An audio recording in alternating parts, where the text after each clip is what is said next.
दोस्तों, मुंबई के एक बड़े शॉपिंग मॉल में शीतल नाम की एक साधारण सी लड़की अपने अच्छे व्यवहार से सबका मन मोह लेती थी। लेकिन एक दिन उसकी एक छोटी सी नेकी ने ऐसा तूफान मचाया कि उसकी जिंदगी हमेशा के लिए बदल गई। क्या थी वो नेकी और कौन थे वो रहस्यमयी बुजुर्ग जिन्होंने शीतल के भविष्य को एक अनजान मोड़ पर ला खड़ा किया? इस रहस्य को जानने के लिए वीडियो के अंत तक बने रहिए। यह कहानी है शीतल की। मुंबई शहर में एक बहुत बड़ा शॉपिंग मॉल था। यह मॉल इतना विशाल था कि दूर दूर से लोग यहाँ खरीदारी करने आया करते थे। चमकते फर्श, रंग बिरंगी दुकानें और हर तरफ फैली रौनक इस मॉल को खास बनाती थी। इसी मॉल के कैश काउंटर पर काम करती थी शीतल, एक ऐसी लड़की जिसका दिल सोने जैसा था। शीतल का स्वभाव इतना शांत और प्यारा था कि हर कोई उससे बात करके खुश हो जाता था। उसकी आंखों में हमेशा दया और करुणा की चमक रहती थी और वह हर ग्राहक को बड़े प्यार और सम्मान से देखती थी। उसका काम था लोगों के सामान का बिल बनाना, पैसे लेना और उन्हें मुस्कान के साथ विदा करना। वह अपने काम में इतनी निपुण थी कि हर कोई उसकी तारीफ करता था। शीतल के साथ मॉल में ढेर सारे कर्मचारी काम करते थे। उसी कैश काउंटर के बगल में एक और लड़का काम करता था जिसका नाम था राकेश। राकेश थोड़ा मजाकिया और सीधे स्वभाव का था। वो और शीतल मिलकर हंसी मजाक करते और काम का माहौल हमेशा खुशनुमा रहता था। सब कुछ बड़े आराम से चल रहा था। ना कोई परेशानी, ना कोई झंझट। एक दिन शीतल अपने कैश काउंटर पर बैठी थी, जैसे हमेशा की तरह ग्राहकों के बिल बना रही थी। तभी उसकी नजर लाइन में खड़े एक बुजुर्ग अंकल पर पड़ी। यह अंकल अक्सर मॉल में खरीदारी करने आया करते थे और शीतल उन्हें पहचानती थी। लेकिन आज कुछ अलग था। अंकल का चेहरा थोड़ा उदास और बेचैन लग रहा था। जैसे जैसे उनकी बारी नजदीक आ रही थी, उनकी बेचैनी बढ़ती जा रही थी। शीतल की नजर उन पर थी और उसका दिल कुछ अजीब सा महसूस कर रहा था। आखिरकार अंकल की बारी आई। वो काउंटर के पास आए, लेकिन उनका सिर झुका हुआ था। वो अपनी जेबें टटोलने लगे, जैसे कुछ ढूंढ रहे हों। उनकी हरकतें देखकर शीतल को समझते देर न लगी कि शायद अंकल अपने पैसे घर पर भूल आए हैं। अंकल ने धीमी आवाज में कहा, लगता है मैं पैसे घर पर भूल गया हूं। उनकी आवाज में शर्मिंदगी साफ झलक रही थी। आसपास खड़े लोग उनकी तरफ देखने लगे और माहौल थोड़ा अजीब हो गया। शीतल का दिल पिघल गया। उसे उन अंकल में अपने पिता की छवि दिखाई दी। वह सोचने लगी, अगर मेरे पिता ऐसी स्थिति में होते तो मुझे कैसा लगता। उसने तुरंत फैसला किया कि वह अंकल को शर्मिंदगी से बचाएगी। शीतल ने अपनी जेब से पैसे निकाले और अंकल के सामान का बिल चुपके से चुका दिया। फिर मुस्कुराते हुए कहा, कोई बात नहीं अंकल, आपका बिल मैंने पे कर दिया है। आप आराम से सामान ले जाइए। जब आपके पास पैसे हों तब मुझे दे देना। अंकल को अपनी आंखों पर यकीन नहीं हुआ। उनकी आंखें नम हो गईं। वो बार बार शीतल को देख रहे थे, जैसे कुछ कहना चाहते हों। फिर कांपते हाथों से उन्होंने अपनी जेब से एक छोटी सी पर्ची निकाली और शीतल को थमाते हुए बोले, बेटी, ये मेरी बेटी प्रिया का नंबर है। वह तुम्हें पैसे लौटा देगी। शीतल ने वह पर्ची ले ली और मुस्कुराकर अंकल को विदा किया। अंकल ने उसे ढेर सारा धन्यवाद दिया और चले गए। शीतल के दिल में एक अजीब सी खुशी थी। उसे लगा आज उसने कुछ अच्छा किया है। लेकिन बगल में खड़ा राकेश ये सब देख रहा था। उसने मुंह बनाते हुए कहा, शीतल, ये क्या पागलपन है? तूने अपने पैसे क्यों दे दिए? वह बूढ़ा अब कभी लौट कर नहीं आएगा। तुझे अपने पैसे डुबाने की आदत है क्या? शीतल ने हल्के से मुस्कुराते हुए जवाब दिया। राकेश, वो अंकल इतने बुजुर्ग थे।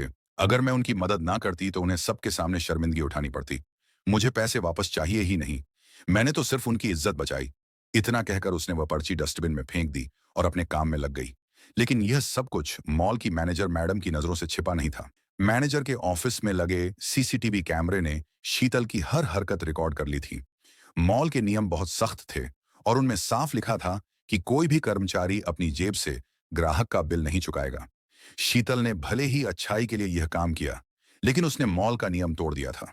थोड़ी देर बाद मैनेजर ने शीतल को अपने केबिन में बुलाया। शीतल को जैसे ही यह खबर मिली, उसका दिल धक धक करने लगा। उसे अंदाजा हो गया कि मैनेजर ने सब कुछ देख लिया है। वो भारी कदमों से मैनेजर के केबिन की ओर बढ़ी। उसके दिमाग में ढेर सारे सवाल थे। मैनेजर उसे डांटेगी, क्या उसे सजा मिलेगी? लेकिन फिर भी उसने जो किया उसका उसे कोई पछतावा नहीं था। जैसे ही शीतल केबिन में दाखिल हुई, मैनेजर की आंखों में गुस्सा साफ दिख रहा था। वो एकदम से भड़क उठी। शीतल, ये क्या तमाशा था? ये कोई तुम्हारा घर थोड़े ही है कि तुम अपनी मनमर्जी करोगी। मॉल के नियम कायदे हैं और तुमने उन्हें तोड़ा है। शीतल ने शांत स्वर में सफाई देने की कोशिश की। मैडम, वो अंकल बहुत बुजुर्ग थे। सब लोग उनकी तरफ देख रहे थे। मैं नहीं चाहती थी कि उन्हें शर्मिंदगी झेलनी पड़े, इसलिए मैंने उनकी मदद की। लेकिन मैनेजर को उसकी कोई बात सुननी ही नहीं थी। वो चिल्लाने लगी, नियम तो नियम है शीतल, तुमने गलती की है और अब तुम्हें इसकी सजा भुगतनी पड़ेगी। शीतल ने बहुत समझाने की कोशिश की, लेकिन मैनेजर टस से मस ना हुई।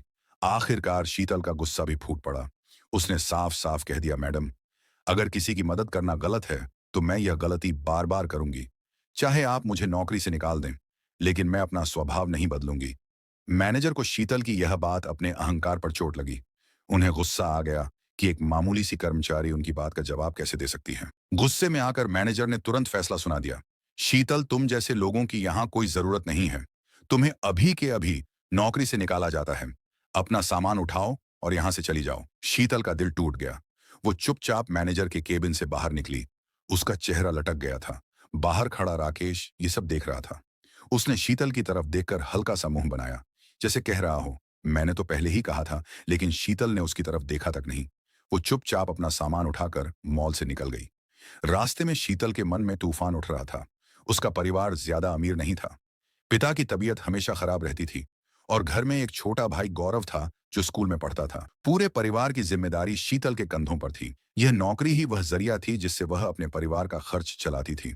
लेकिन आज वो नौकरी भी छीन गई थी। वो सोच रही थी, अब क्या होगा? पिताजी को कैसे बताऊंगी? धीरे धीरे वह अपने घर पहुंची। जैसे ही वह घर में घुसी, उसके पिता ने उसे देखा और हैरान हो गए। बेटी, तू आज इतनी जल्दी कैसे आ गई? पिता ने प्यार से पूछा। शीतल ने बात को टालने की कोशिश की। पिताजी, आज थोड़ी तबीयत ठीक नहीं थी, तो मैंने आधा दिन की छुट्टी ले ली। लेकिन पिता तो पिता होते हैं, वह अपनी बेटी के चेहरे को पढ़ लेते हैं। शीतल की उदासी उनकी नजरों से छिप न सकी। फिर भी पिता ने उस वक्त कुछ नहीं कहा। शाम को जब पूरा परिवार डाइनिंग टेबल पर एक साथ खाना खाने बैठा, तब पिता ने फिर से बात छेड़ी। बेटी, मुझे सच बता, आज तुझसे कुछ छिपा रही है। तेरा चेहरा बता रहा है कि कुछ गलत हुआ है। पिता की बात सुनकर शीतल की आंखें भर आईं। अब तक वह बहुत सोच चुकी थी। उसे लगा अपने पिता से सच छिपाना ठीक नहीं। उसने सारी बात खुलकर बता दी। उसने बताया कि कैसे उसने एक बुजुर्ग की मदद की, कैसे मैनेजर ने उसे डांटा और कैसे उसकी नौकरी चली गई। पिता ने उसकी बात ध्यान से सुनी, फिर बड़े प्यार से कहा, बेटी, तूने जो किया वह बिल्कुल सही था। तुझे इस बात का कोई पछतावा नहीं करना चाहिए। ऐसी जगह काम करने की क्या जरूरत जहां इंसानियत की कोई कदर ना हो। शीतल का भाई गौरव, जो थोड़ा गुस्सैल था, चिल्लाने लगा, पिताजी, उस मैनेजर ने बहन के साथ गलत किया, उसे सजा मिलनी चाहिए। लेकिन शीतल ने उसे शांत करते हुए कहा, भैया, मुझे बदला नहीं चाहिए। हमें तो बस अपनी जिंदगी अच्छे से जीनी है। मैं कहीं और नौकरी ढूंढ लूंगी। पूरा परिवार एक दूसरे का हौसला बढ़ाने लगा। तभी घर का टेलीफोन बजा। शीतल ने फोन उठाया। दूसरी तरफ से एक लड़की बोल रही थी, क्या मैं शीतल से बात कर रही हूँ? मैं प्रिया हूँ। शीतल को नाम सुनते ही याद आया कि यह तो वही प्रिया है जिसका नाम उस पर्ची पर लिखा था। उसने हैरानी से पूछा, हाँ, मैं शीतल हूँ। आपको मुझसे क्या काम है? प्रिया ने बताया, शीतल, तुमने आज मेरे पिताजी की मदद की थी। उन्हें चीजें भूलने की बीमारी है। वह अक्सर सब कुछ भूल जाते हैं। लेकिन आज तुमने जो उनकी मदद की, उसे वह भूल नहीं पा रहे। वह बार बार तुम्हारा जिक्र कर रहे थे। उन्होंने मुझे तुम्हारा नंबर दिया और कहा कि तुमसे बात करूं। शीतल को याद आया कि उसने तो वह पर्ची फेंक दी थी। फिर प्रिया को उसका नंबर कैसे मिला? उसने जवाब दिया, हाँ, मैंने आपके पिताजी की मदद की थी, लेकिन मुझे पैसे वापस नहीं चाहिए। मैंने तो बस इंसानियत के नाते उनकी इज्जत बचाई थी। प्रिया ने कहा, शीतल, मैं तुमसे मिलना चाहती हूँ। क्या तुम कल मुझसे मिल सकती हो? शीतल ने हामी भर दी। प्रिया ने उसे एक कॉफी कैफे का पता बता दिया और कहा, कल उसी वक्त वहां पहुंच जाना। फोन कट गया। लेकिन शीतल के दिमाग में सवालों का तूफान उठ रहा था। प्रिया को उसका नंबर कैसे मिला? क्या वो बुजुर्ग अंकल सचमुच इतने खास हैं?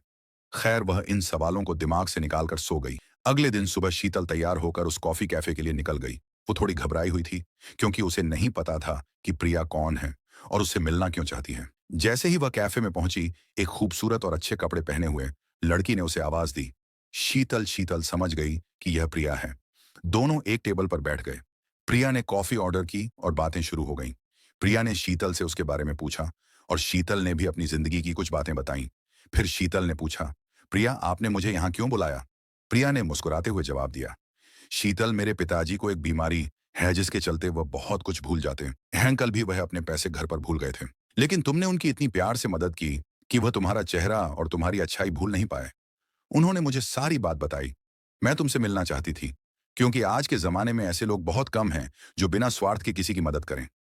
शीतल ने शर्माते हुए कहा, प्रिया, मैंने तो बस वही किया जो मुझे सही लगा। लेकिन प्रिया ने बात को आगे बढ़ाया, तुम्हें गलत तरीके से निकाला गया है, लेकिन मैं तुम्हारे साथ कोई अन्याय नहीं होने दूंगी। शीतल ने मना किया, प्रिया, मुझे कोई बदला नहीं चाहिए। जो हुआ उसे भूल जाओ, मैं कहीं और नौकरी ढूंढ लूंगी। लेकिन प्रिया ने उसकी बात काट दी। उसने शीतल को अपनी गाड़ी में बिठाया और वापस उसी मॉल की ओर चल दी, जहां से शीतल को एक दिन पहले निकाला गया था। जैसे ही शीतल मॉल में दाखिल हुई, वहां के सारे कर्मचारी उसे देखकर हैरान रह गए। राकेश तो जैसे सन्न रह गया। वो सोच रहा था, ये शीतल यहाँ क्या कर रही है, और वह भी प्रिया के साथ। प्रिया ने शीतल को सीधे मैनेजर के केबिन में ले गई, लेकिन वहां मैनेजर की कुर्सी खाली थी। शीतल ने हैरानी से पूछा, प्रिया, मैनेजर मैडम कहाँ हैं? प्रिया ने मुस्कुराते हुए जवाब दिया, मैंने उसे नौकरी से निकाल दिया। उसका व्यवहार बिल्कुल ठीक नहीं था। मैंने सीसीटीवी में तुम दोनों की सारी बातें देखी और सुनी। फिर प्रिया ने शीतल की तरफ देखकर कहा, शीतल, आज से तुम इस मॉल की मैनेजर हो। तुम अब कैश काउंटर पर काम नहीं करोगी। ये पूरा मॉल तुम संभालोगी। शीतल को लगा, वह कोई सपना देख रही है। उसने कांपती आवाज में पूछा, प्रिया, यह आप क्या कह रही हैं? प्रिया ने प्यार से जवाब दिया, शीतल, मैं तुम्हें यह जिम्मेदारी इसलिए दे रही हूं क्योंकि तुम में वो अच्छाई और समझदारी है जो इस मॉल को और बेहतर बना सकती है। तुमने मेरे पिताजी की मदद की, लेकिन यह नौकरी मैं तुम्हें सिर्फ उस वजह से नहीं दे रही। मैं तुम्हारी इंसानियत और जिम्मेदारी को देखकर दे रही हूँ। प्रिया ने तुरंत सारे स्टाफ की मीटिंग बुलाई। उसने सबके सामने शीतल को मॉल का नया मैनेजर घोषित किया। वहां मौजूद हर कर्मचारी हैरान था। राकेश तो जैसे जमीन में गड़ गया। वह सोच रहा था, कल तक जो लड़की कैश काउंटर पर थी, वह आज मैनेजर कैसे बन गई? कुछ सीनियर कर्मचारियों को प्रिया के बारे में पता था और वह तालियां बजाने लगे। शीतल ने प्रिया का दिल से धन्यवाद किया। उसने कहा, मैम, आपने मुझे इस लायक समझा। इसके लिए मैं आपकी बहुत आभारी हूँ। मैं इस जिम्मेदारी को पूरी ईमानदारी से निभाऊंगी। प्रिया ने उसे शुभकामनाएं दी और वहां से चली गई। शाम को जब शीतल घर लौटी, तो उसने अपनी यह खुशखबरी पूरे परिवार को सुनाई। पिता, माँ और भाई गौरव की आंखें खुशी से चमक उठीं। पिता ने गर्व से कहा, बेटी, अच्छे कर्मों का फल हमेशा अच्छा ही मिलता है। तूने उस बुजुर्ग की मदद की और आज तुझे उसका इनाम मिला। गौरव ने हंसते हुए कहा, दीदी, अब तो तुम बॉस बन गई। अब हमें भी कुछ ट्रीट दो। पूरा परिवार हंसी खुशी में डूब गया। अगले दिन से शीतल ने मॉल की मैनेजर की जिम्मेदारी संभाली। वह पूरे मन से काम में जुट गई। उसने मॉल के हर कर्मचारी को अपनेपन से जोड़ा और ग्राहकों की सेवा में कोई कसर न छोड़ी। समय समय पर वह बुजुर्ग अंकल भी मॉल में आया करते थे। उनकी बीमारी की वजह से वह अक्सर रास्ता या सामान भूल जाया करते थे, लेकिन शीतल उनकी खास ख्याल रखती। वह उनके लिए मॉल के किसी कर्मचारी को भेजती जो उन्हें घर तक सुरक्षित छोड़ आता। अब मॉल के बाकी कर्मचारियों को भी पता चल चुका था कि यह बुजुर्ग अंकल मॉल के मालिक हैं।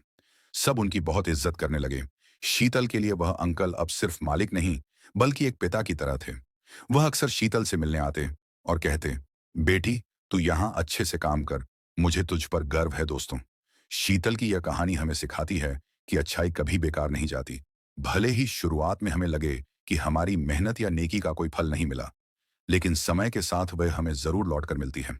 शीतल ने ना सिर्फ एक बुजुर्ग की इज्जत बचाई, बल्कि अपनी इंसानियत से सबका दिल जीत लिया। उसकी मेहनत, उसका धैर्य और उसकी अच्छाई ने उसे वह मुकाम दिलाया जिसके बारे में उसने कभी सपने में भी नहीं सोचा था। तो दोस्तों, इस कहानी से आपने क्या सीखा? क्या आप भी मानते हैं कि अच्छे कर्मों का फल हमेशा अच्छा होता है? और हाँ दोस्तों, आपको यह कहानी पसंद आई हो तो वीडियो को लाइक करें, शेयर करें, क्योंकि आपके सपोर्ट से हमें और भी बेहतरीन कहानियां लाने की प्रेरणा मिलती है। आपकी राय हमारे लिए बहुत जरूरी है।